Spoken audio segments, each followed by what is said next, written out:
So I go into this course and I'm going to become a Buddha this week. I know it. I know I can. And I sit like a maniac. I mean, I'm cross-legged with no cushions. I don't even know about support. Yeah, I don't know about knee support. My knees are way above my hips. And I'm sitting there like, I'm going to do it. I'm white-knuckling it, Christine. And the shit that comes up while you do this. I mean, especially when you go all in like this. I mean, stories after stories, and I would go on walks and just so much shame and so much anger and so much grief was coming out of me.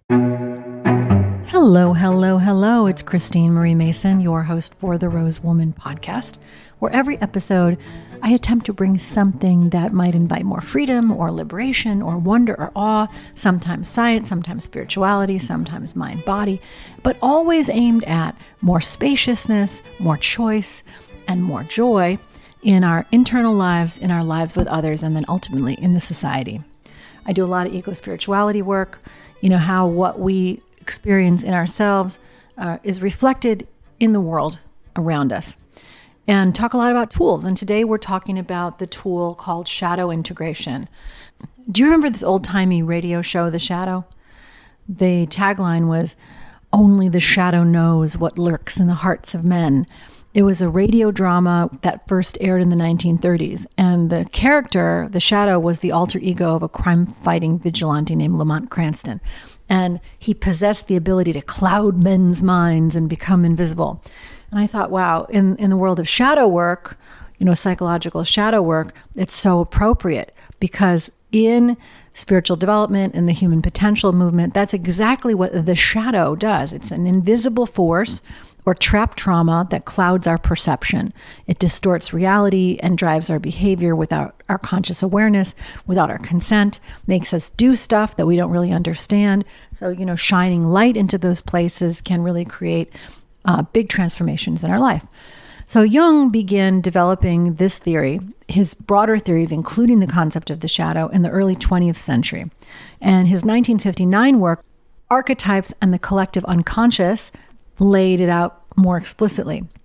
After Jung's death, his theories continued to be influential and have been expanded on ever since. The concepts of the shadow and shadow work have continued to evolve and find application in various fields. In mental health professionals and people who are psychology students and anybody who's really engaged in personal development work or spiritual practice, it's a pretty common term. But in the general population, only about 1 in 5 or 10 people know about it. And that means there's a tremendous opportunity to literally bring the light into this space. So today I'm going to introduce you to my friend David P. Cook. David is a practitioner of shadow work, and he does it through an access point of deep meditation, including S.N. Goenka's Vipassana meditation, which we're going to talk about a little bit here, practice we've also discussed before, which is related to understanding oneself more deeply. Goenka says the more one observes, the more one develops the understanding of reality, and the more one develops the understanding of reality, the more one is able to face the reality of life. And what does this observation mean, and how do we get at that observation without the filters of our past experience clouding our reality? But what I want you to know about David before we jump in is that when I see him in the real world, he is equanimous and he is patient and he is happy and he is just like super athletic. He riding his bike or hiking with his cute dog or stand-up paddling or just in general bringing the joy. He's thoughtful, he gives small gifts, he does positive words. He's just a really loving and here kind of guy. So when he told me the story of how he got to be where he is, I was shocked because the early life that he had and the things that he endured and encountered, well, no child should have to encounter those. So I want to tell you ahead of time that we're going to hear his story, his incredible journey of transformation. And the episode has some very intense moments. His story is intense. So let that be a trigger warning because we're going to talk about it all. And I do give us some pauses at the more intense moments, but that's what's up today. So I hope you enjoy this conversation recorded live in Mill Valley, California with David P. Cook.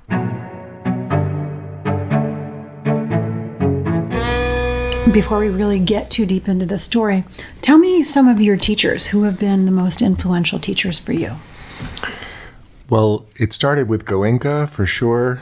I always give credit for my meditation journey and my foundation to everything to him. But after that practice began, there was a series of synchronicities that led me to quite a few other teachers. But my greatest healer who held me, her name is Brenda Scarborough, and she actually used to live in the Bay Area when I started working with her in 2015. She's the one who helped me integrate the shadow stuff. She's the one that showed me how to ask myself the right questions, and what an incredible intuitive healer. She was the one who really helped me heal that mother wound, and she mothered me. I don't even know how to put into words how much gratitude I have for her, but she also showed me those transformational methods that she used and then pointed me in the directions to her teachers, which were teachers like John DeMartini, he was in the movie The Secret, incredible genius, who also, is a big reason I'm here and learning his methods and techniques I use so much in my work. And then that led to Dr. Joe. But yeah, I'd say Goenka led me to Brenda, and then after that, the path of many teachers continued. Yeah, I love how you told me once when we were walking that you did the Dr. Joe work, and then you also went and read his teacher. Yeah. Ramtha, who's a channeled entity through this lady, J.Z. Knight, up in Washington. But I remember seeing What the Bleep, and that was all around that school. And I love the teachings of Ramtha, just really reminding us of our own power and how to take it back and stop giving it away. Yeah. We always like to take a minute and do a little like, hey, where did I learn this stuff and how is it building in me, and then how are you transforming it? So I'm glad to hear you have these wonderful teachers and the curiosity to keep going. Like, what's the thread I want to pull out of this one? And you trust your instincts. Definitely. Yeah. It's an intuitive thing.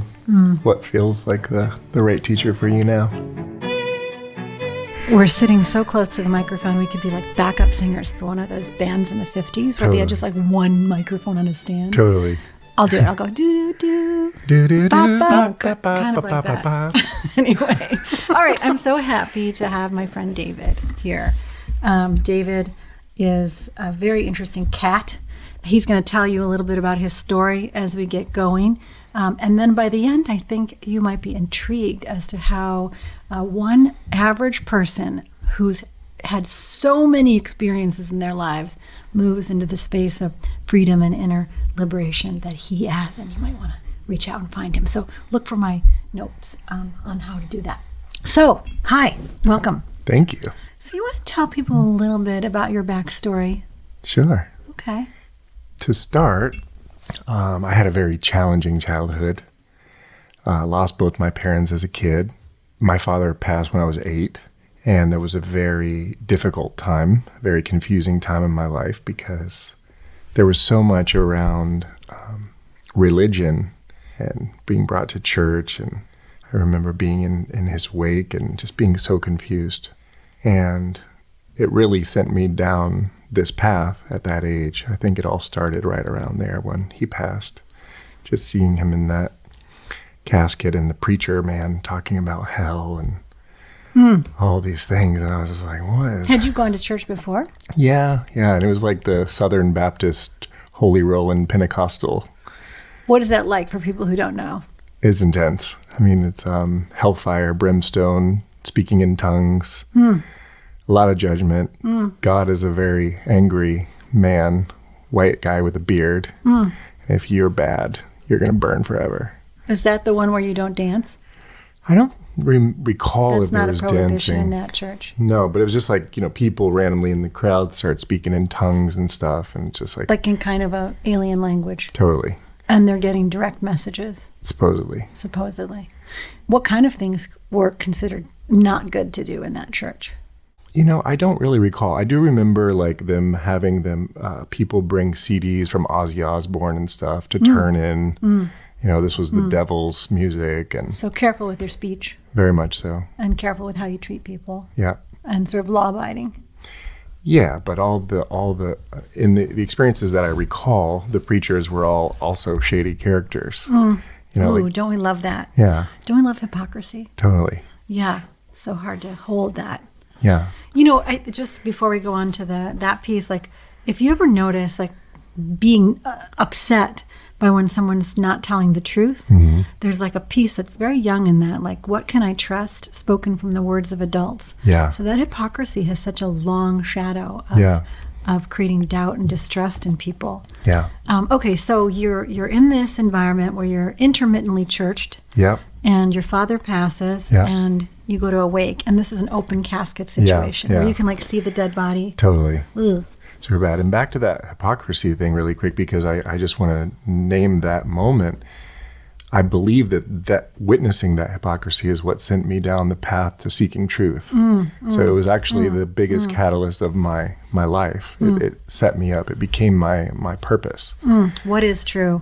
Exactly. I mean, what is true is such an immense question right now in the body politic and in the world at large. Like, just so much misrepresentation. But there's something, like, if you are in attunement with your own perceptual capacity, like your senses, you know what's true. You can, like, something resonates in you, but it's only after, if you've lost touch with your own attunement, that you're not so sure anymore. I'm so confused is actually a response to being disconnected from your own body. So well said. Yeah. So you're in this space, and your father passes. Yeah, and then from that point on, things were very shaky. There was no solid ground. My mom had difficulty keeping it together. I had a younger brother as well I was 8 at the time, he was 3. And over the course of the next couple of years, we started to see that things weren't as they appeared. It appeared like my parents were this middle-class family, hardworking, but it turns out they also had a secret, which is they were both drug addicts. They were functioning drug addicts. Anybody out there resonate with that? Yeah. Ever be around people who are alcoholic or drug addicts and the kind of chaos and instability that causes? Yeah, very much so. And he had Crohn's disease. So apparently you can live your whole life with Crohn's disease, but if you're drinking whiskey and snorting cocaine every weekend, I think that's probably not going to help. Crohn's is the belly. Yeah, intestinal. digestion, yeah. So he was in and out of the hospital as a kid, but finally there came that one weekend he went and never came home. And there was a lawsuit that she had for the hospital, so she had her addiction issues, and then she had 2 boys, and then she wins this lawsuit. So she had a bunch of cash.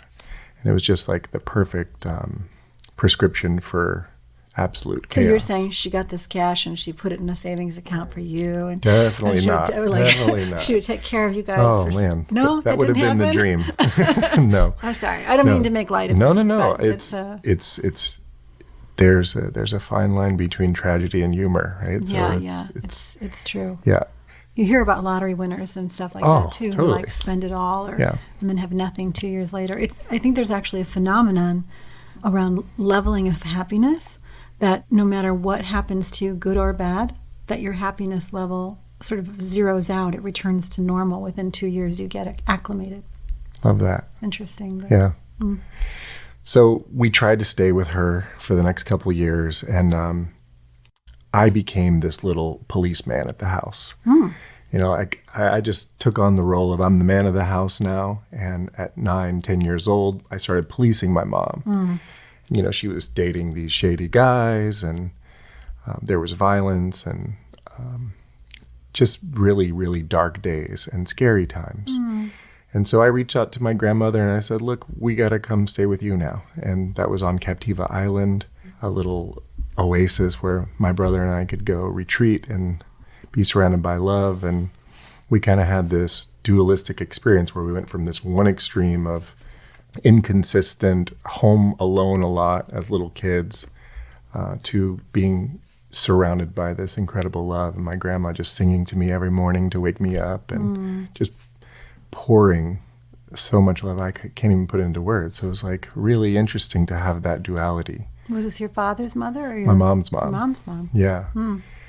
And so she took us in, and she had 5 kids, and stories that I would later hear was she was a pretty tough parent with her 5 kids, like beatings and just beating them with belts and stuff. And so I think with me and with my brother, she tried to make it right. Like she tried to make all of her discretions, all of her wrongs right. And so she went the opposite direction and just loved and spoiled us and did everything she could to provide the love we needed. What happened to your mom?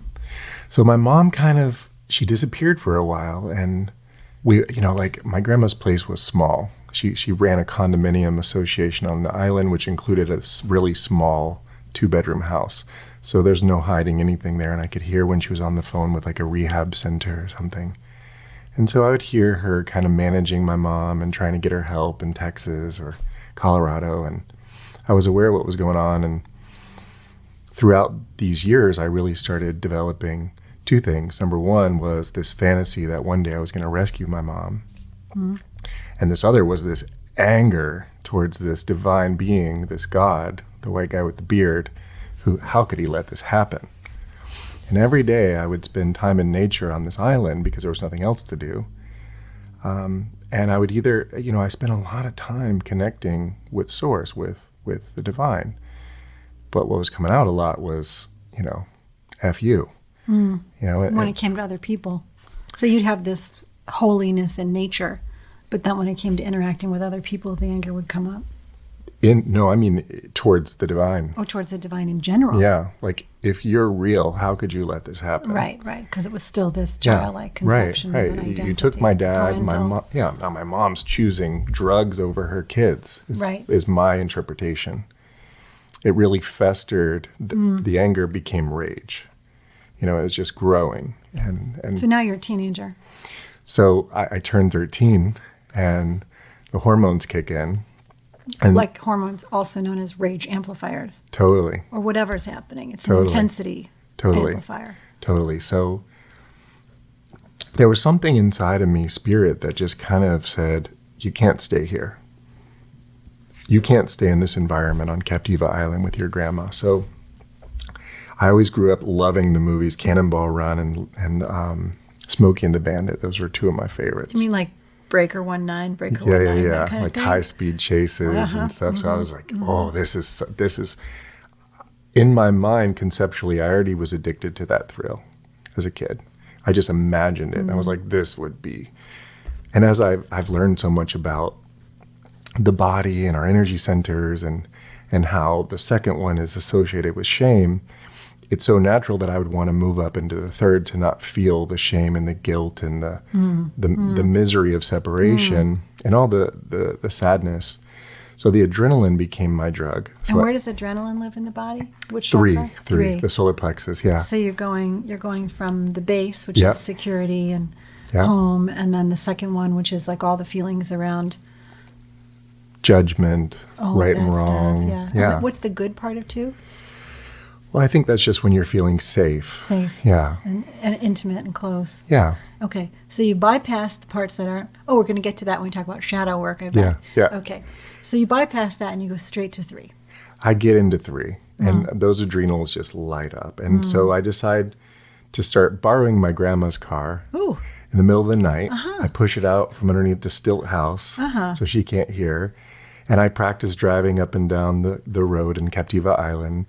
And I get my confidence. And then shortly after, I'm like, let's go. And I tell 2 friends in middle school on the mainland that I'm going to pick them up and we're going to go to New York City. I'm 13.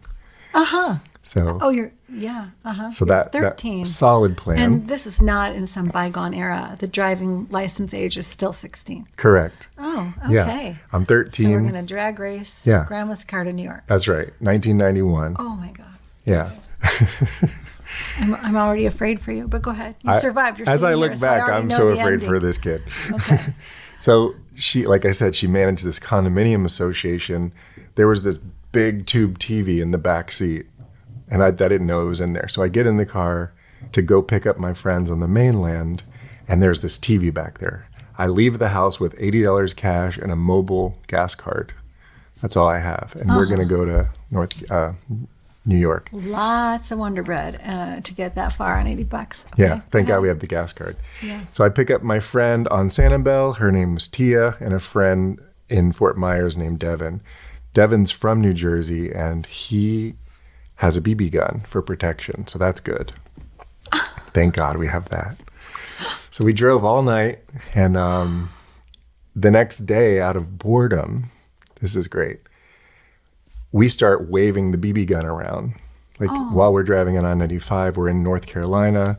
We think it'll be so fun to see the reactions of other people when they see this BB gun. We'll point it at them, we'll point it at each other, and we're just little kids, and we're getting such a kick out of this reaction. You're play acting at an adventure movie. Totally. Next thing you know, a state trooper is behind us, and the lights come on, and I'm like, okay, I pull over.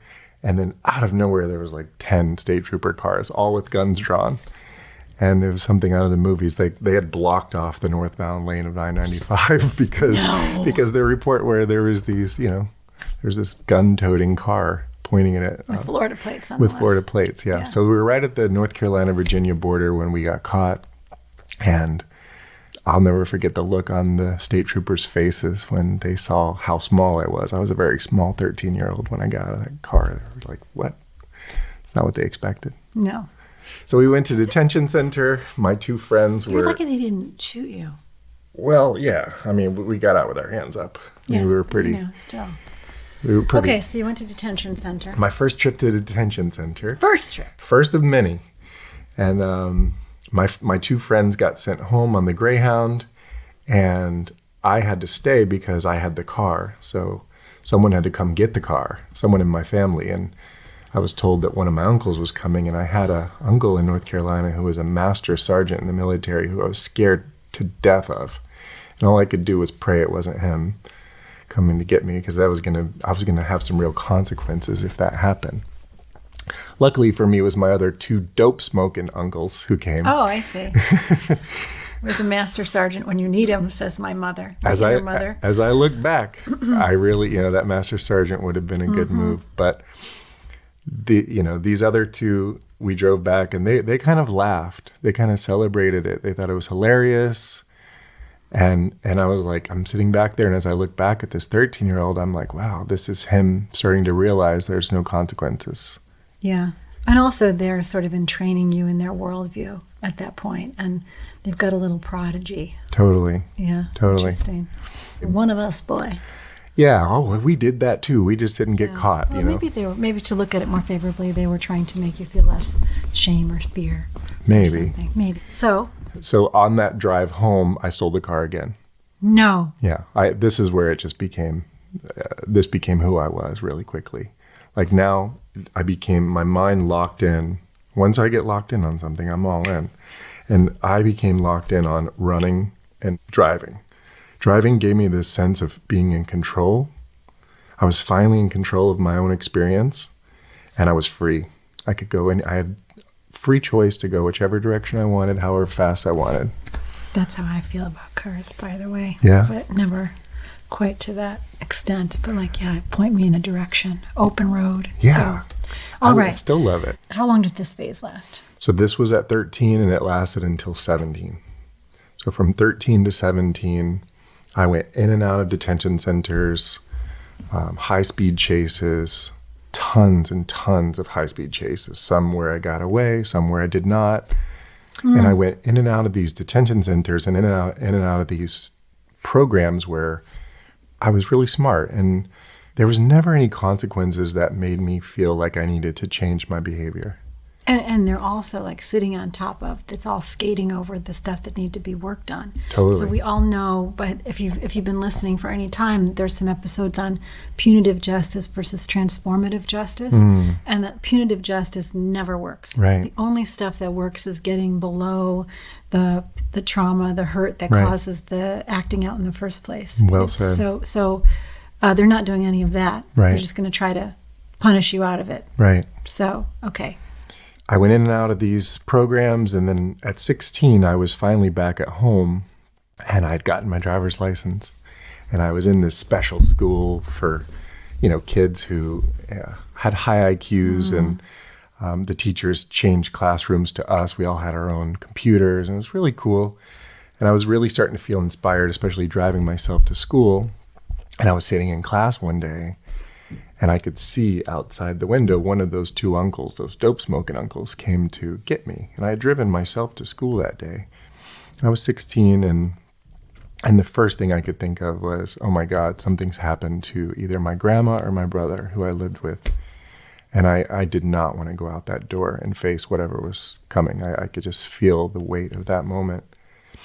And I did, and I found out that my mom had been killed.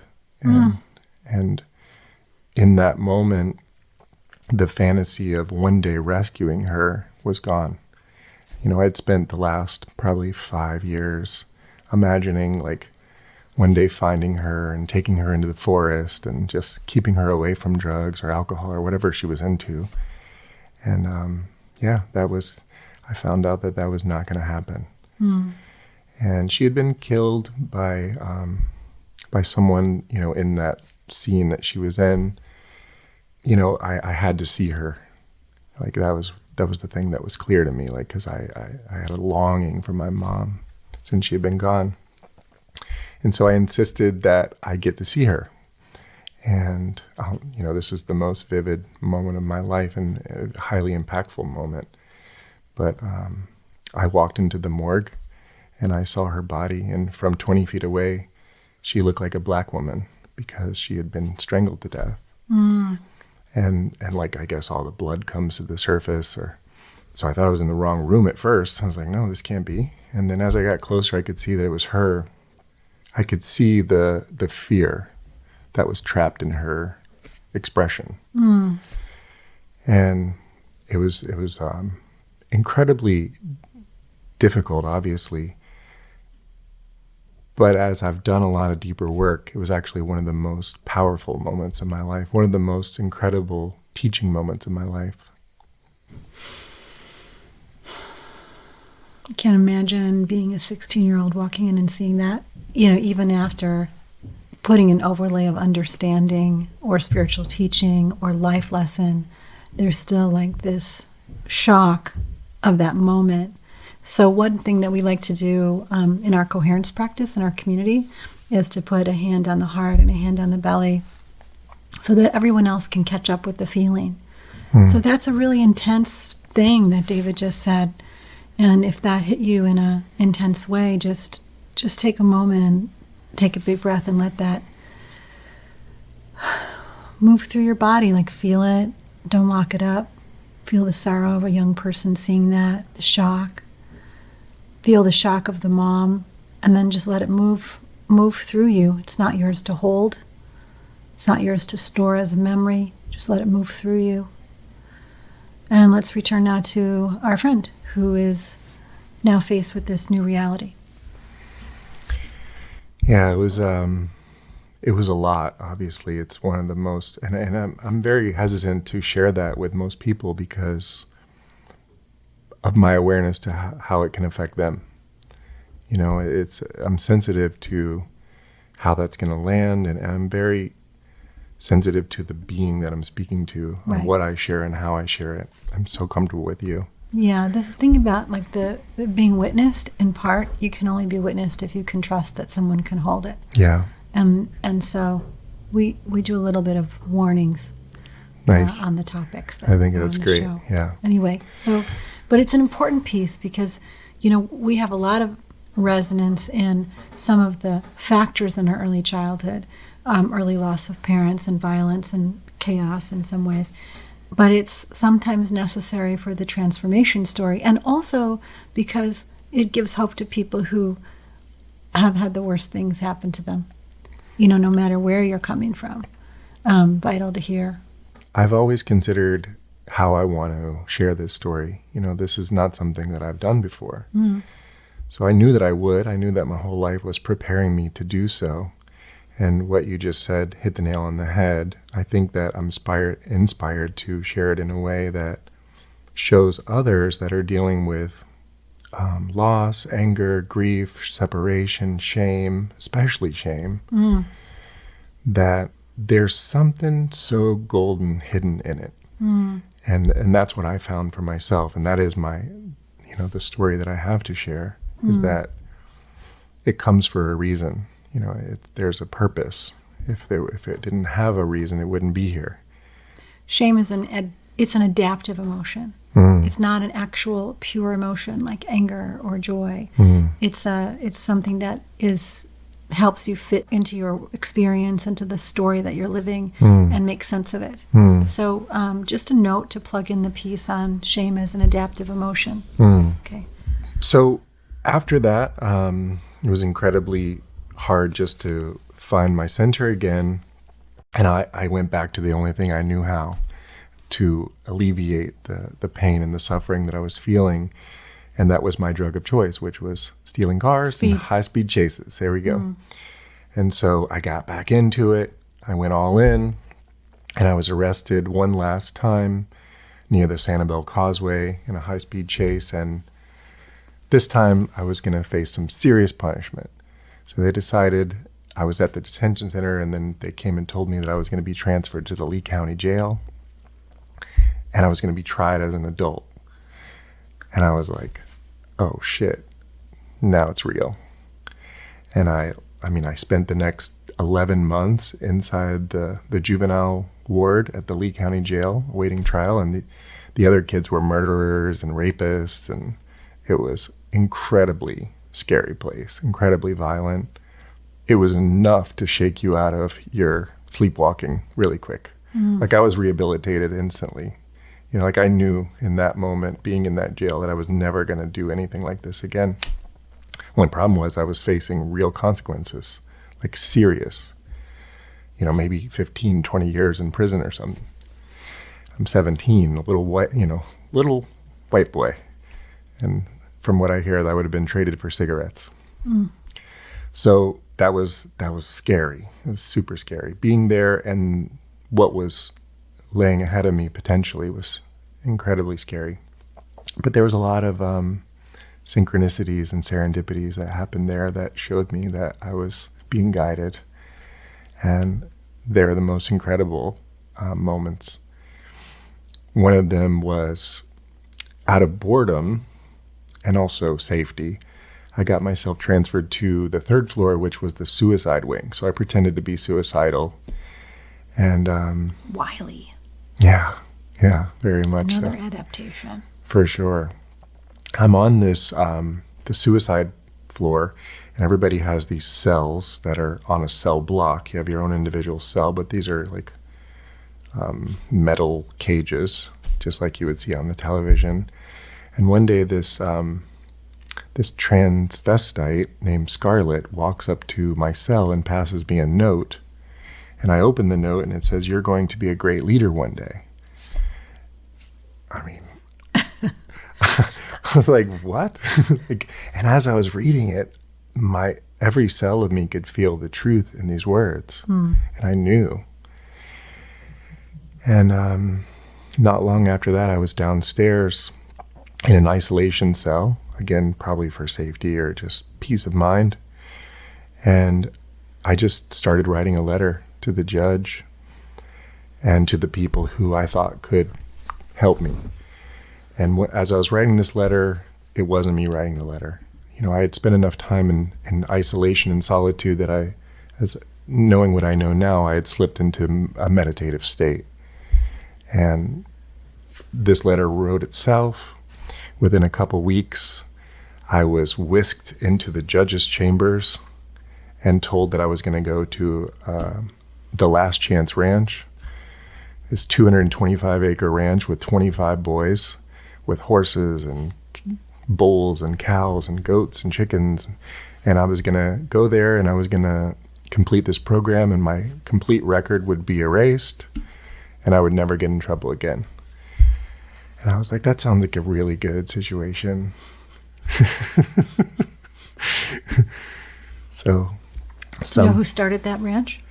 Well, the company was called AMI Kids, and they still exist. The ranch is no longer there.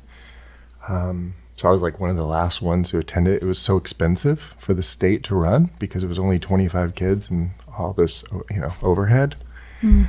Well, I will tell you, it costs $60,000 per inmate per year in California. Okay. So can't be, in terms of return on investment for you spending 15 years in prison, probably still not very much, but Right. Hard to look at that line item, I guess. Yeah.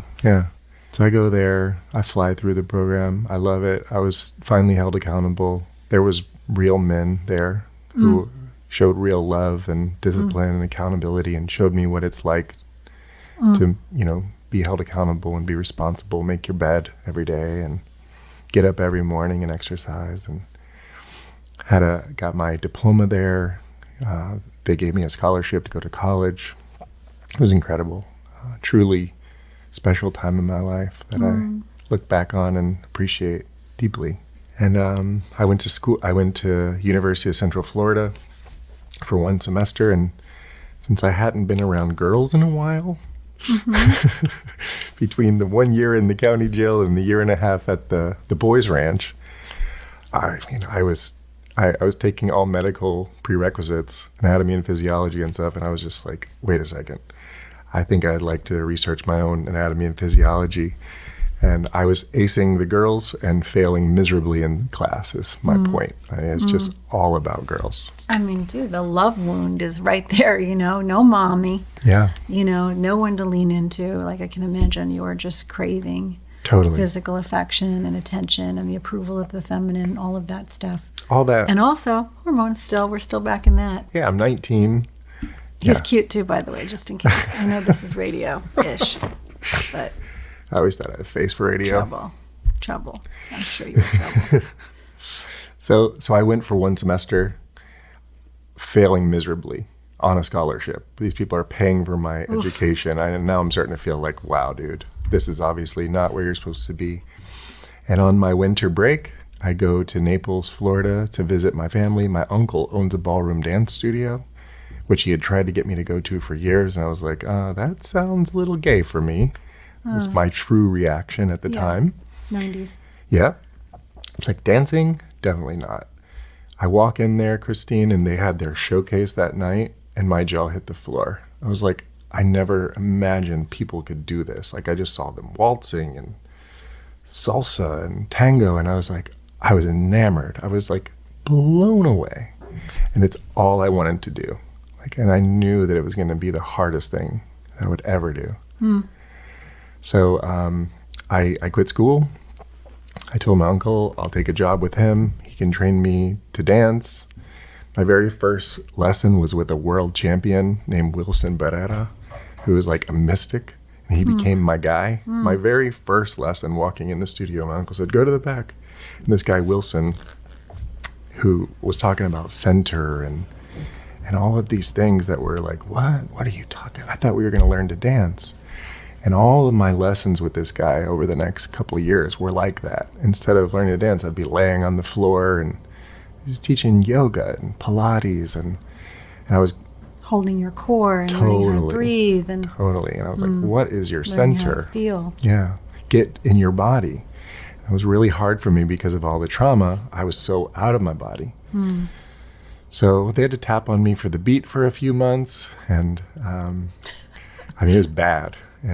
But it's cool because what I learned in that process was that talent was really about desire. I had this desire, this burning desire, and I didn't appear to be talented, but as I worked with really good teachers, I would have these little moments where things would click. And, there was another great lesson that I learned, that transformation actually happens in an instant. It just takes a lot of time to kind of set up that moment. And so I'd have these breakthroughs in dancing that were teaching me how the mind worked. There's a couple of points I would like to pause on there. One is this idea of when you have a lot of trauma, it's hard to feel your body. And therefore, anything that you're trying to do with your body either becomes difficult, like you can't feel the beat, you don't know where your feet are going, Totally. etc. Or it becomes numb. You can do it, but you still can't feel it. Like you can mimic, but you can't feel. Yeah. And that those are both common adaptations. So it's the desire and the preparation, and it's also to access a dancing mystic early on is also kind of grace. Totally. That he's there giving you the insider scoop on like, hey, when David was discussing center, he pointed to his diaphragm, the 2 inches right above the navel. It was sort of like, how are you holding yourself from there? Where are you moving from? And that's really deep teaching. Not usually something you get in lesson 1, you know? Definitely not at a typical ballroom dance studio. So then what happened? Well, I worked with Wilson for a few years. He became my first guru, to be honest. I mean, as I look back, I didn't realize, but that's why I was so drawn to him. There was tons of coaches that came in and out of there who were champions. He was my guy, like a moth to a flame. The etymology of guru in Sanskrit is like bringer of light. It just means like someone who teaches. Yeah. And then it's gotten a little bit corrupted to be like someone you put on a pedestal and Sure. And he's like that God in the sky. Right. But in this context, someone you willingly bow down to their competence. Absolutely. Yeah. I knew he had Brings you the something light. that could help me have a transformation. And Okay. and in the beginning, that transformation looked like I just wanted to be a good dancer. You know, that's what it looked like, and that's what it felt like to me. And then I did. I mean, I was so bad, Christine, when I started, that at the weekly socials, the old ladies with their South Florida tans, you know, I would ask them to dance, and they would cringe when they saw me coming. They'd be like, oh, no, not. And I was like a cute 21, 22-year-old, you know, like, but they would be like, oh, no, not him, anyone but him. So it was hard. But this guy, he had me doing things, and he would have me, I would look in his eyes, and I thought for sure he was on LSD or something every day. But he's just there, you know? He's one of these guys who's there. Always awake. A Maharaji type, you know? At least he was for me at the time. I got good, and then everything changed. I started showing off my skills and teaching, and that was a thing that really was impactful in my journey, is that every time I would have a breakthrough in my own journey, in my own physical body, in my dancing, I would immediately go and share that with my students. Yes. Immediately. They say in yoga, if you know, you owe. Yeah. And they also say don't teach what you haven't yet mastered. Like Yeah. you can't teach postures that you haven't really Yeah. accomplished yet. But Yeah. okay. Yeah. So you're pulling it through, and this goes to this Kabbalistic story of like what's the right way to be. It's like you're a pipe, and you're open at the top receiving, and then you just let it flow right out through you, out the bottoms. Yeah. Open at the bottom to give. And then if you're compressed at the top, you can't receive, and you get depleted. And Yeah. if you're compressed at the bottom, you explode from greed. That makes You sense. Take it, Love and that. explode. So the idea that you're getting a teaching and you're passing it through you, and boom, you're handing it out to someone, that's gorgeous. Yeah. So now you're a great dancer. Old ladies do want to dance with you. Scarlett's prediction of you being a leader is beginning to come true. And how long did you do that? How long did you dance? So I danced for, total 20 years. I started competing. I did the international ballroom with the tail suit and stuff, and like it was so cool. And one of the happiest days of my life was so fun. It was super fun. But one of the happiest moments of my life was I went to the Grove Park Inn in Asheville, North Carolina for my first competition, which was a big competition called the Heritage Classic, which was way above the level that I was playing at the time. But I was like, I want to go on that stage. And tail suit, my partner in this beautiful fuchsia dress, rhinestones and feathers everywhere, and she was gorgeous. I got the VHS tape, of our dancing. We did waltz, tango, foxtrot, Viennese waltz, and quick step. And at the end of it, I was so gassed just from the nerves. But the prize was bringing that VHS home back to my grandma's place and showing her. And from her to see her favorite grandson in the orange jumpsuit a few years ago. And now here he is in a tail suit and like looking like Fred Astaire and Ginger Rogers, and that was a beautiful moment to see her, light up and appreciate that. A lot of people would have stopped there. Yeah. And like, this is a good life. Got the dancing, got the school, got relationships that restored, no longer back and forth out of jail, But you didn't stop there. No, that was just the beginning. Yeah. Yeah. So this was all a setup. Hope this doesn't go too long. It might, if it's too long for you, Yeah. you can fast forward to the place where the story's over. But I doubt it. We because can. It's a pretty big adventure.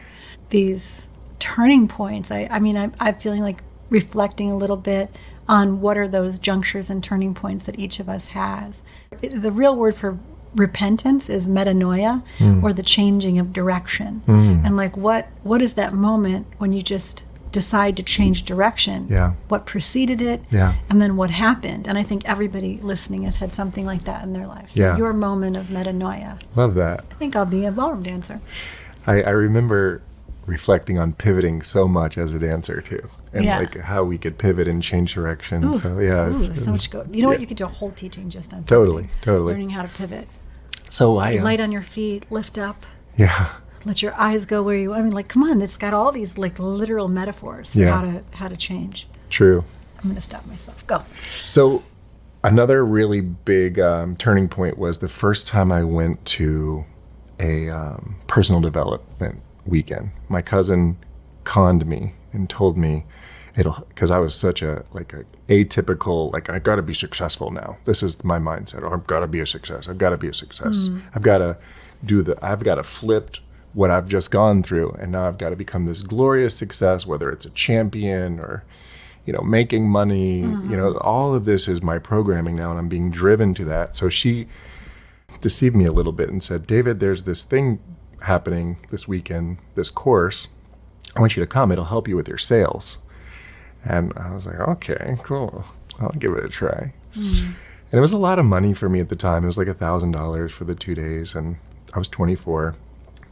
So I went, and everything, my whole life changed that weekend, because for the first time ever, I was in a space where I felt like this was my path. Throughout the dancing was great, and being in studios and competitions and stuff were beautiful, but I never felt at home there. And in this environment, this personal development space, this looking inward and looking at who you are space, I was like, this is my jam. And I really shined in my vulnerability, in my authenticity. And I could see that being reflected back to me by everyone in the space as a gift. I'll always look back at that was a moment for me. And I got to learn about what Mike Smith, the teacher of this event, he's passed, but he called it the silver bullet, the thing that we're all trying to not be. And I discovered that for myself that weekend, that, I was driving my car trying to be anything but a loser, an insignificant loser. And that was the void. That was the example that I'd seen in those two uncles that I just could not be. And, it had some benefits and some drawbacks. And the drawbacks were I was so dedicated to winning that I would beat my grandma in ping pong, So I got to look at that, and I wrote this story that weekend that was my silver bullet, my worst case scenario, my nightmare. So if everything went wrong according to your bullet, and you woke up that day and that story was a linear story of this went bad and this went bad and this went bad, and then you died. And I wrote that story, and it was intense, and I read it out loud, and it was very moving. And it was this cathartic release for me that... Kind of looking at the fear that drove you. Yeah, I was looking under the hood for the first time, because I was always reacting to life and just trying to feel better, trying to feel safe, trying to feel empowered, trying to feel autonomous. And so that was the motivating factor for all the behavior, was just I want to be in control of myself. Magic happened from that point on. It was I started to really be into this type of work. And I was still a dancing teacher, and I owned a dance studio now, and I started to notice that everything I was learning in the personal development space, I was then, again, just like I would do with the dance steps, I was practicing on my students. And I started to notice that all of my students, even since I was 19, since the very first day I ever took a student, they were all had this pattern, which is they were coming to dancing for wholeness. And they felt this lack and this this separation, and I started to look back and connect the dots and go, wow, I'm attracting a certain type of person that other teachers are not attracting. Other teachers are attracting people that want to do the foxtrot and stuff, and I'm attracting people that want to heal and just using the foxtrot as an avenue to do so. That went on for a while, and some old programming continued. I could see my old shit coming up in relationships. Relationships were always like a real struggle for me. It's the last place, intimacy, where the trauma heals. Yeah. I had 3-year relationships that were like girlfriends and dance partners, and we were always together. So you really get to see your shit, like the mirror is always there. Like we work together, we live together, we play together.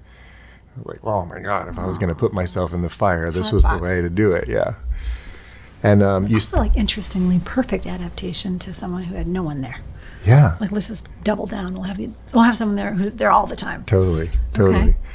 Yeah, so I got to see some stuff until finally I woke up one day in a New York City hotel after going out partying in reaction to my girlfriend. We had separated the night before, and I went out with some friends, and I came back completely hungover. And I remember her mentioning this meditation course she had done in India called Vipassana. And my eyes were bleeding. I was so hungover. And I'm laying there, and it was like one of the first generation iPhones I pulled out, and I applied for this course in April of 2014. And I was at Dance Legends in New York that weekend, and I applied for the June course, and I was immediately accepted.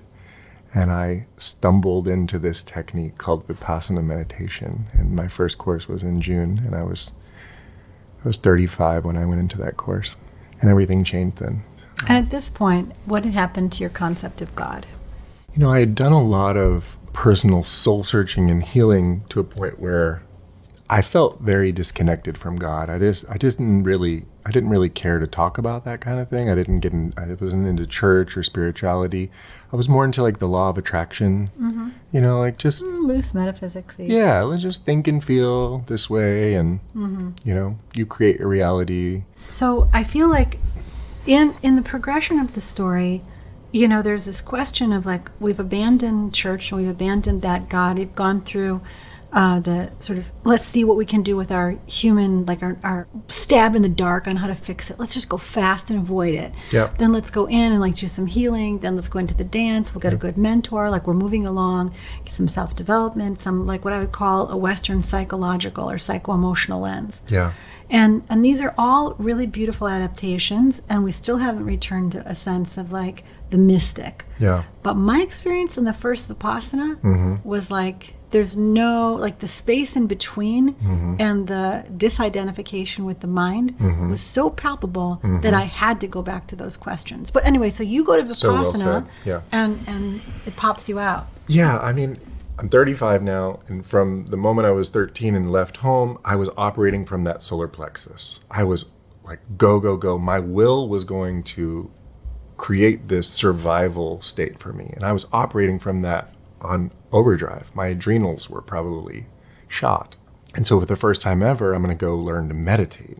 And that was my approach. I was like, okay, this will help me. That was still my thinking is, okay, this will help me be successful and achieve and dominate and win. I find that to be the case right now. There's a lot of people who are like, meditate for biohacking. Sure. Or like meditate to live longer, or so that you can be calmer in moments of anxiety. Like you need a reason. Sure. There's something called an intrinsic good. Yep. Like something that in and of itself is valuable. Yep. And meditation is that. That's for sure. And it doesn't really matter what your extrinsic drive is, because either way you're going to land there, and it's going to do it. It's just a thing. Yeah. It's good. Yeah. In and of itself. Okay. So I go, and wow. I mean, first of all, because I'm driven to win and succeed, I've got it in my mind, I'm going to become a Buddha this course. Of course, because I can do you're it. Still the 9-year-old who wants to judge and be better and have control, and you're still the one who wants to be a star and be lovable and be worthy of love. Yeah. Be adored. Because there was also that Just program. keep getting better. Yeah. This perfectionism, this like I have to be great in order to be lovable. Sure. What if you're just normal and you're Yeah. lovable? Yeah. What a shocking idea. I know. It's not It's just normal. it's not our program, though. ordinary person Yeah. who's perfectly lovable the way they Yeah. are. Well, I always internalized, it possibly being my fault with my mom being gone. And Yeah. so there was always that, and Michael Jordan was the icon of the day. Yeah. If I could be like Mike, Yeah. and Mike was a Be like champion. Mike, So yeah. if you were a champion, then you'd be lovable. So I was John, always, my ex-husband used to say, children are wonderful observers, but very bad concluders. yeah, And yeah, you that's so see all well these said. things, wrong conclusion. But I love that. Yeah. So I go into this course and I'm going to become a Buddha this week. I know it. I know I can. And I sit like a maniac. I mean, I'm cross-legged with no cushions. I don't even know about Tapas. support. Yeah, I don't know about knee support. My knees are way above my hips. And I'm sitting there like, I'm going to do it. I'm white-knuckling it, Christine. And the shit that comes up while you do this. I mean, especially when you go all in like this. I mean, stories after stories, and I would go on walks and just so much shame and so much anger and so much grief was coming out of me. And I did not know what to do with it. I'm out here in the middle of the forest. I'm like, what am I supposed to do with this? I did not know. I didn't even know it was there. I wasn't aware. I thought I was aware. yeah, it's shocking because you're like sitting alone by yourself in a room and everything's a projection of the mind. And here it is. Yeah. All the stuff you didn't look at and didn't want to feel. Fun times. Oh, so intense, like with everything I'd gone through. That was ironic. Yeah. It's not fun. It's not Yeah. nothing fun about it. No. But go ahead. That's why it's free. Because if you free. paid, you'd be like, I want my money back. Sitting here with my own suffering, Yeah. unprocessed things. Okay. So they teach you this technique of mastering your mind. You get your mind really concentrated. You start opening the subconscious mind by observing the body. And by the time the 6th day had happened, I had gone so hard that there was no more gate. There was no door. The subconscious was wide open. And I'll never forget this moment. On the 6th night, I was laying there half asleep. I was in a trailer which was serving as a dorm, and there was 2 bunk beds. So there's 4 guys in this what used to be a living room. So it was not even the most ideal place for me to be going through this. I'm on the top bunk, and I'm laying there half asleep, half awake, enough to see that in my body, this fear energy started happening in my heart, and it just started palpitating. And then my mind made a dream to match the sensation. And I watched this happen because I was half asleep, half awake. And I was like, oh shit. I thought it was always the other way around, that the mind would create a story, then the body would respond, but it actually goes both ways. That's right. Wow. Beautiful. Yeah. And it was like an intense fear, and it just pulled me up to a 90-degree angle. Like in one breath, I was like, and I was sitting vertically. And I didn't sleep the rest of the night. I was a mess the next day because I was scared of what's happening. I was like, oh my God, maybe this is not good for me right now. And then I decided to leave on the 7th day because just for my own well-being. I knew that I had stumbled into the right thing. I knew this technique was beautiful. I knew it was clean. I knew that it was going to serve me, and I knew that this was my path, but I had to go home today to regroup because I had no idea. Did they let you leave? I wanted to leave since day 2. Remember, I'm a runner. I ran away at 13. Right. So that old patterning was coming up of run, run, run. Yeah, they don't usually let you leave. They don't let you leave. Because, the first 3 or 4 days are miserable. Yeah. And if you leave in the middle of that, you're interrupting this pattern. Totally. And then right around this, like day 5, 6, 7, something beautiful happens. Totally. And it's so, and that's the fruit of all the work you did, and then you integrate. Yeah. And so, usually they would stop you. Well, I left like a runaway. No, I didn't ask for permission this you time. didn't? Yeah, I just took my car. I had talked to him previous days, Yeah. but this time I just packed my stuff and left. Well, so how did you integrate then? Well, it was tough. As soon as my tires hit the driveway in Georgia, rural Georgia, I felt immense remorse. Like I knew I screwed up. I knew I had lost to the programming. The programming of running had This won. time? This time, yeah. But I was aware. I was like, oh, there you go. You lost this battle, but the war is still ongoing. I went home. I didn't sleep for the next couple nights. I was a mess. It was I immediately got into yoga for the first time. So that was a setup. But I also, within a few weeks, decided I wanted to apply to go back to another course. So I looked online and I said, well, I'm not going back to Georgia because I just ran away from there. I'll apply to a course in Colorado. Well, they won't know, right? This is my prayer. And so I applied to this course that's happening 2 months later in August of 2014 in Colorado. And I get a call. I had just left the golf course with some friends, and I get a call from, his name is Mark. He was my teacher at the first Vipassana course. He had moved from Georgia to Colorado, and he was in charge of receiving the applications, my teacher from Georgia. And perfect. Yeah, it was totally perfect. Perfection. And I just told him, I said, look, Mark, I felt nothing but remorse since that day, and I want to go back, and I just want to complete a course. And usually they make you wait a year, and by God's grace, the grace of Spirit or angels, he accepted me. So I got to go back. And this time, and this is really the point that I've learned from Vipassana and from my journey. That first journey, the first 7 days, I really dedicated and worked so hard to awaken my awareness and open my awareness. And from that point on, I decided equanimity was where it was at. And I went back to that second course and I said, you know what? I'm just going to take it easy. I'm going to take it slow. My goal is to complete. And I'm going to work on just being okay with whatever is right here, right now. That's it. That's it. You know, that's what Goenka talks about a lot, are awareness and equanimity being two wings of the bird. And they need to be equal in size and strength. And I feel like with a lot of modalities on this planet right now, especially with psychedelics and stuff, and people are opening themselves up to these incredible awarenesses beyond this veil. But if they don't have equanimity established, it's very dangerous. A solid base, that's right. And in the body. Totally. I have to say that all of the work that you did throughout the dancing and everything else to come down into the body, that really prepares you. There are a lot of people who go into the medicine space who go up and out, mind and spirit, and they can't integrate.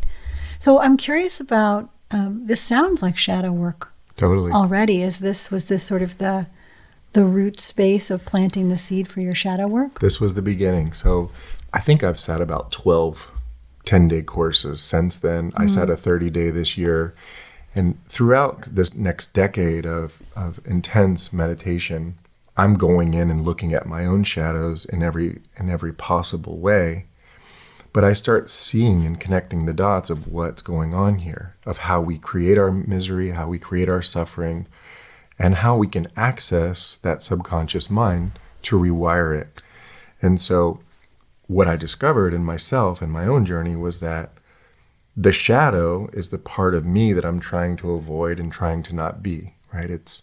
I'm trying to show my pride and hide my shame. I'm trying to show my light and hide my shade.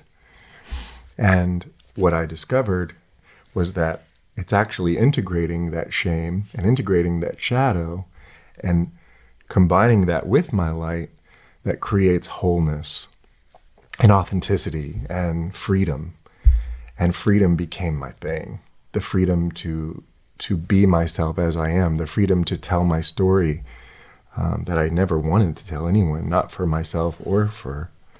You know, when I don't want to show my dark or whatever, the messy parts, it's always like I don't want to impose it on other people.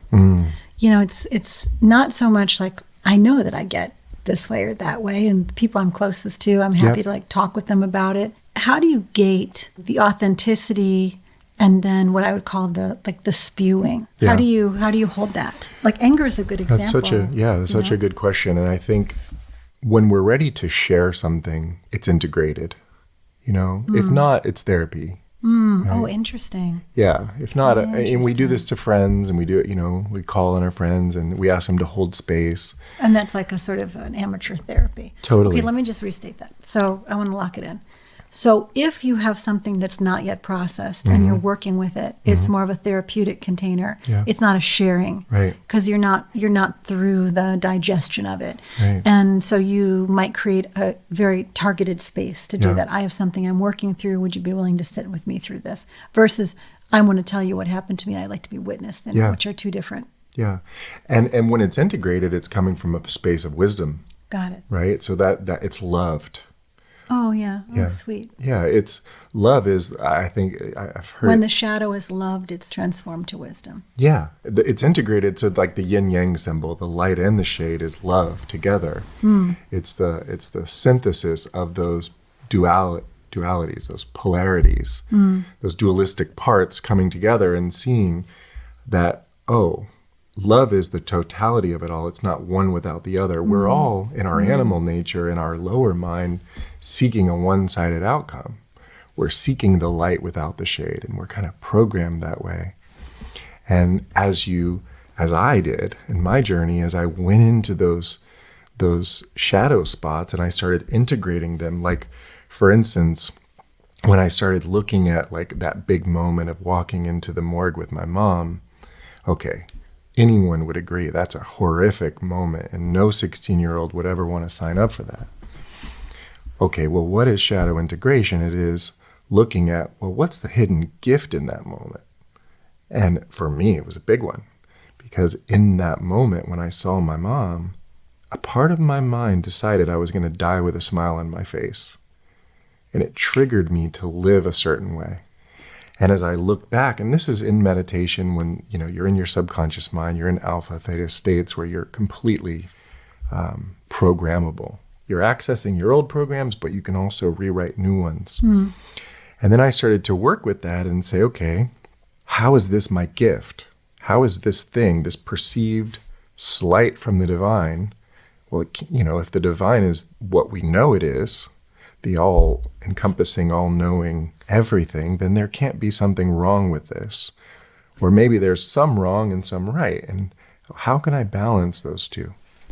So that felt completely liberating to me. So that, to me, is the integrative process, is taking those parts that we're trying to get rid of and actually seeing how they're actually perfect. And that's what gives me my unique flavor to offer. So when someone's beginning to do this integration work, where do you generally suggest they begin? Well, the number one thing that I always do is I start with values. Understanding ourselves at the level of our values is essential, because most people don't know what their values are. Usually they'll give you some kind of social, moral idealism. Like, oh, honesty, integrity, respect, cool. Like, those are all good things. But what do you really stand for? What does your life demonstrate is most important to you? Like, what do you spend your money on? What do you love to talk about? What inspires you?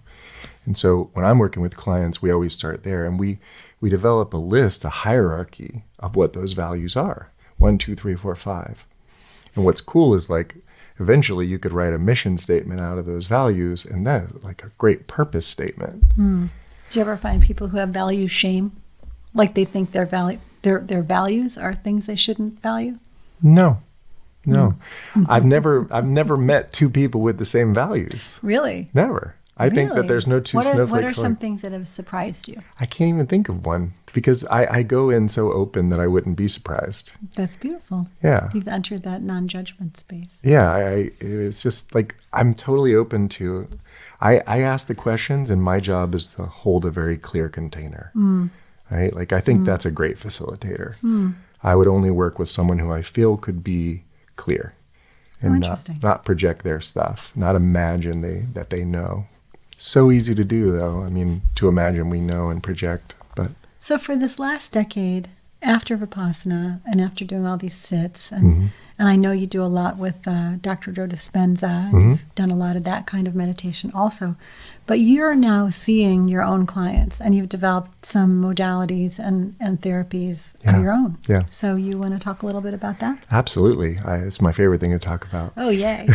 Because that story was like, I'm kind of feeling lulled into like, wow, what a story of transformation. Yeah. But you're basically doing the same thing you did when you were teaching dancing. You learn something and you pass it through. Exactly. So I think sharing what we learn is a great way to make it ours. And so working with clients now, I call it shadow integration work, shadow integration technique. And it's all about having a radical transformation in a very short amount of time. I typically am only with a client for about 24 hours. I say, give me one day. Give me one day of your life. And we spread that out over about a month, maybe 5 weeks. And we go through the process that I went through. So I just share exactly what I did. And that is get present, get extremely present with where you are, with who you are, with what your shit is, with what your baggage is. Get honest. Take an honest inventory of who you resent the most and who you admire the most. That'll give you all you need right there, because those are wonderful reflections of what how you're holding yourself. So then we start going through this process of dissolving those emotional imbalances, those emotionally charged, stored complexes that are in the body, in the subconscious mind. And I guide them through meditation, and we access these moments of where those complexes were stored. And I started asking questions to bring balance to that moment. So when we resent someone, we're aware of the downside, but we're not aware of the upside.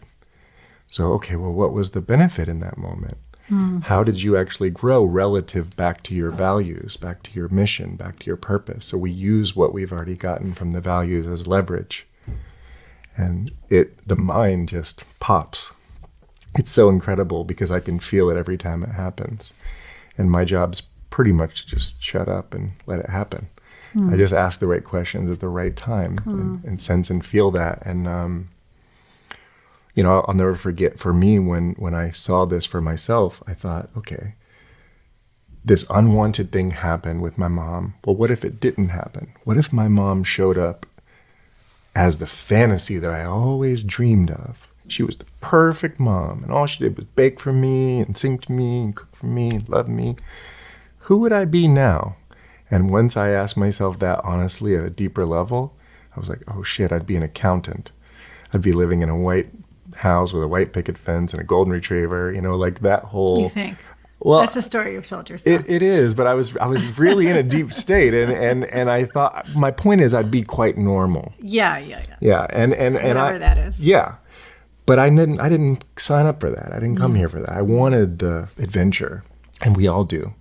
So finding that for each individual is powerful, and I've been doing this work now for about 5 years, and the results that I get to witness, I don't take credit for any of them. It's unbelievable. Radical, life-changing transformations every single time. It's just because that individual is able to hold a container for themselves and really look and bring back into balance those imbalanced perceptions, those judgments. And that's what our baggage is. I'm certain now. There's nothing else. If you're only working with someone over a short period of time, do you maintain an ongoing community or connections with people after that? Or is it sort of a... Such a good question. I've struggled with that and now I tell people up front that it's better to not, and to understand that, my job is to show up and serve in this way right here, right now. But I never wanted to become someone's crutch. I never wanted to become the coach they could call in 6 months when they're having a problem. That's not what I do. My job is to just hold a container for you to heal yourself, that you did this. And if I can't impart those skills and teach you what we did in that amount of time, I should do something else. This should be yours when we're done. And if it's not, then I wouldn't be doing it. And it usually is. There are a few cases where people maybe want to do a few more sessions or go around again, like they didn't really get too honest or vulnerable. They were kind of sensing me out and feeling, was this safe? And then a few months later, like, I want to go again. And there's this thing I didn't address, Well, what do you think about layers? That like you might hit a layer now, and then that reveals something that comes up around for later. Yeah. Like you can totally. only do so much at once. Totally. Yeah. I mean, usually there's only about 3 or 4 major charges that we can collapse. Like I heard it said, a memory without an emotional charge is your wisdom.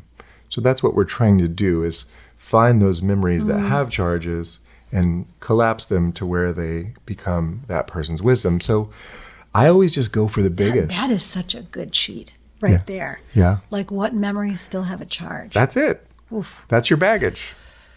Well, on that note, we've got so many good pointers in this conversation, transforming things that have been difficult into something that is a blessing. But the story is really moving in general. And also, I heard that you might be offering a course. Yeah, I'm so excited because I feel like all of this was the wax on, wax off training to get ready for my actual work, my purpose, my mission. And I believe that bringing this work to large groups is going to be amazing. So the Freedom Course is what we're going to call it, and we're looking at offering it in Florida in the beginning of the year. And the goal is to have a group of people come in, learn the power of presence, learn what it means to meditate, to become familiar with yourself, learn how to identify those charges and learn how to neutralize them in real time. We'll probably do one for every person in that group. And then we'll do a meditative practice that allows them to access their own subconscious to integrate that and turn it into their wisdom. How many days? It'll be 2.5 days, so a 3-day event, Friday night, Saturday, and Sunday. And hopefully everybody has a humongous breakthrough in that time. And then a day for yourself after, ideally, to integrate or something like that. Sure, okay, sure. I mean, I'm throwing that in, by the way. He didn't say that. Just saying, okay. Maybe you don't take get the whole back week. on that plane. Take a whole week. Well, is there anything else that we missed that you want to add for now? No, I don't think so. So much in there. It's just really nice to chat with you and share. Thanks for giving me the opportunity to share my heart and wisdom and truth and all the gifts that have been given to me in this beautiful journey. People go through it, huh? Yeah. In this life and in these bodies. For sure. Stuff happens. I mean, it's an amazing thing when one person who's been at the tail end of violence, either in the extended family or in the culture. I mean, think how many people are war and climate refugees and economic refugees, like just can't even make ends meet in their country of choice and like migrate to somewhere where they can. And so many people who are displaced and don't belong and, and it just lodges in the system, in the individual or in the collective, and people walking around with so much pain. Yeah. And this work, like offering a pointer to tools and ways of being that can alleviate this pervasive undercurrent of human suffering, is like a very, you do it and you did it for your whole family, and then you pass it on and you do it for everyone you meet. Yeah. And just by the way you're being in the world, being equanimous, being non-reactive is, that's the way we do it, right? It's not going to be through contrails of MDMA delivered through the sky, It's like you actually have to get in and feel it and look at it and know that you're not going to die by looking at it, and finding the communities and the support to do it. I mean, that's probably a good summary of why we do the podcast at all. So you're right on point. I really adore you, and it's been an absolute pleasure to speak with you today. Much. Me too. Thanks for having me. There are a lot of takeaways from this episode. I'm sure it'll stay with you, and I'd love to hear what you remember. But I want to draw a moment of attention to what Mr. Rogers called the helpers. I think, he said in any moment of crisis, in any moment of disaster, look around and you can focus on the people who are doing the damage, but you can also look and see how many people are there to help. And that's one of the things that stood out in this story for me, that at every turn when something horrible was happening, there was a kind judge or the Last Chance Ranch or a teacher who showed up, and to really draw attention in our own lives to these places where there is grace, and that grace is delivered through the hands of another being, another human being, or an animal, or a circumstance that seems to have come out of nowhere. After the Boston Marathon bombing, I even wrote a song about that line. Maybe I'll share that at the end. I'll put it up as a trail out. Okay, so if you find there are places in your own life that are stuck, it's very likely that the shadow aspects of the self are at work. If you're behaving in ways that you don't understand or that are self-destructive or not in line with your true deep values, then maybe there's a chance to do something with shadow work. I hope you look up David P. Cook. Maybe there's something in his programs or offers that could be helpful. And trust that the right teachers appear at the right time. All right, you can find me on Instagram at the.rose.woman. You can find me at Rosebud Woman, my beautiful skincare company that makes intimate products, body care products, lifestyle products to celebrate your perfect embodiment through all ages and stages of life as a woman.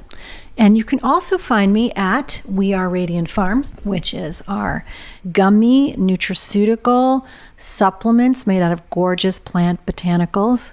Kanna, which is also known as Bushman's Ecstasy, Kava, a very deep relaxing plant for anxiety, pain, and inflammation, Kapi, which is unpotentiated ayahuasca vine, which doesn't have the psychotropic effects that it does when it's blended with chacruna, but it is perfect for microdosing, for really supporting the nervous system, clarity of thought, good dreams. As you know, I believe deeply in the plants. You can find us at rosewoman.com and at radiantfarms.us. Sending you much love. And here you go. Be a Healer, a song recorded in 2017. When you get scared by anger and darkness from people who've lost their way, lonely ones in their alienation, see it only as hurt and separation. If fire comes, we bring the water. If fighting comes, we bind the wounds. When storms tear down, we dig and shovel. Where there is pain, we just love double. We are makers, builders, creators, fixers and healers and lovers all. If broken people lash out and destroy, tenfold the helpers are there to answer the call. When the earth shakes and the wind blows, or people cheat or steal